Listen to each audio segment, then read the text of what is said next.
વાત કરીશું અમદાવાદથી। અમદાવાદ શહેરના દાણી લીમડા વિસ્તારમાં દિવ્યાંગ યુવતી પર થયેલા દુષ્કર્મ કેસમાં ઝડપાયેલ મોઇનુદ્દીન નામના આરોપીએ રિકન્સ્ટ્રક્શન દરમિયાન પોલીસ પર હુમલો કરવાનો પ્રયાસ કરવામાં આવ્યો છે।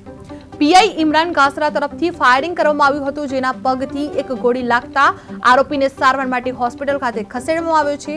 જે આ ઘટના દરમિયાન હેડ કોન્સ્ટેબલ ભરતસિંહ રાઠોડ પર ઈજાગ્રસ્ત થયા હતા, જે દાણી લીમડા દુષ્કર્મ આરોપી પર હુમલો કરવામાં આવ્યો હતો, જે પીઆઈ ફાયરિંગ દ્વારા પકડવામાં આવી રહ્યા છે। જે આરોપીના પગમાં ગોળી લાગ્યું હતું અને હેડ કોન્સ્ટેબલ ઈજાગ્રસ્ત સારવાર માટે પહોંચ્યા છે। જે રિકન્સ્ટ્રક્શન દરમિયાન આ બનાવ પરિસ્થિતિ સર્જાઈ હતી।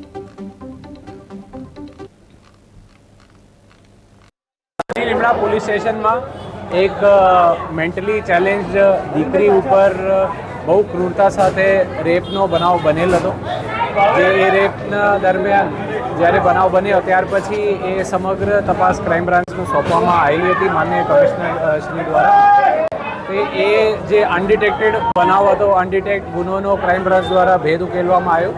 તદુપરાંત આપણા મોઇનુદ્દીન નામના ઈસમ જે ખૂબ જ રીડો ગુનેગાર છે અને 16થી ઉપર એમના ઉપર ગંભીર ગુનાઓ દાખલ છે, 2 વખત તડીપાર અને પાસા પણ થઈ ચૂક્યા છે। એ આપણા શકમંદ તરીકે એમની પ્રાથમિક પૂછપરછ કરી હતી। તદુપરાંત એમની અટકાયત કરવામાં આવેલી હતી અને આ 6 દિવસથી પોલીસની રિમાન્ડમાં હતો।